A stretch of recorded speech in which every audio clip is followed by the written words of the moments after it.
this is Sonia D, and I'm back with another video. And I'm pleased to tell you that right now, you and I are on a date. And you may ask, I never said I want to go out with this girl. Well, you're watching my video and we're going on a date right now. And we're going to discuss how to date someone in a wheelchair. Now, my wheelchair is sitting right there, but I don't know, I really wasn't getting a good picture over there, and the lighting is kind of bad in my room, so we're going to sit right here and do the video from my chair. And a couple of things we want to talk about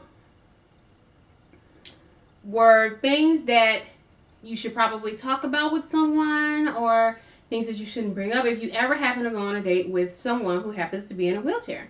Now, you may not know this information, or it may become as a surprise, or, you might be just really curious about what you should do and you don't want to screw it up, because people in wheelchairs are sexy too. And we go on dates and we do a lot of things that able-bodied people do. So let's start with the first thing.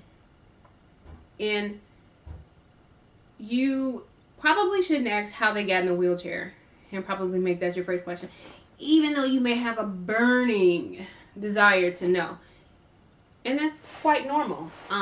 Sorry, I thought I heard something. That's quite normal.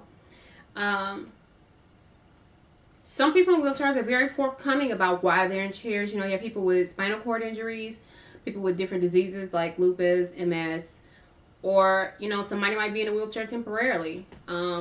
Dizziness, whatever their reasons are, you shouldn't lead off with that. Now, if you're obviously on a date with that person, I don't like keeping people in suspense, so I will probably divulge I'm in a wheelchair because I have lupus. But if that person doesn't push the envelope, neither should you. If they want to divulge that information at a different time, if they feel like your relationship may be going somewhere and getting serious, then they'll do that and let it just come naturally. Number 2 is, can you have sex? Well, if I wanted to have sex with you tonight, I probably won't now if you answer that question. I haven't met a person yet in a wheelchair that probably couldn't have sex, and if they can't, then they probably wouldn't be dating. I don't want to, say the wrong thing here, but yeah, they probably can have sex, especially if they're actively dating. And if you ask that question, you probably won't be getting any. Number 3. One thing people in wheelchairs look out for are the wheelchair flunkies, or the people that like to be around people in wheelchairs. They like to see everybody got those fetishes, and, I don't want to be an object of somebody's fetish. I get strange emails all the time about people that say, oh, I want to see your legs and blah, blah, blah, blah, blah, blah. Well, that's, people look out for those things, and people that may get some type of erotic feeling from those in wheelchairs, and I'm just not into that.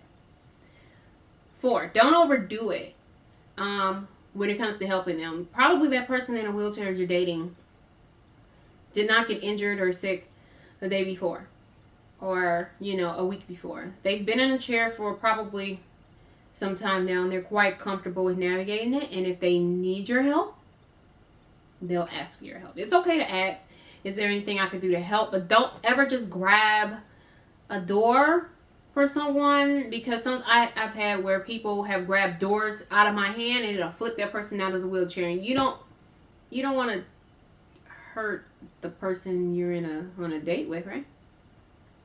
If they need your help, they'll ask. 5, try to see that person and the wheelchair as 2 separate entities. Okay, I am not a wheelchair. I use a wheelchair. I am Sonia. There's my wheelchair. Let's see if I can see it. I don't want to. Okay. That's the chair. Sonia. Wheelchair. Okay, you got it. Alright, you got it. That's fine. Okay, 6. When it comes to certain activities, you may have to call ahead and see if that place is wheelchair accessible. Don't rely on websites like Yelp, because people will put on there, yeah, we're wheelchair accessible, we just have 5 flights of stairs you have to get up first. Yeah, that's actually happened. So plan ahead if you're going on a date with someone in a chair.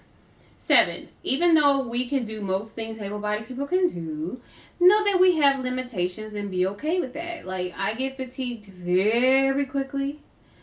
I have a certain time limit of how far long I can stand or sit or whatever. So plan your activities accordingly. Like, a lot of times me and my fiance, we don't go too far from home because of how I get tired so quickly. So we don't overdo it. And, there are a lot of things that we can do without, mountain climbing and all that other stuff. We can do, some nice things. And everybody is different. So I may have a problem with fatigue. Somebody else over here may not have any issues and they can just go all day long. And the last point I want to make is that, as with any relationship, just be patient, and, if it's worthwhile being in a relationship with that person, it'll work out. So on that note, I'm going to get out of here because I'm not feeling well and I want to lay down, and I'm feeling fatigued right now, so I'm going to have to end this date. It was very nice going out with you, and I hope we do this again.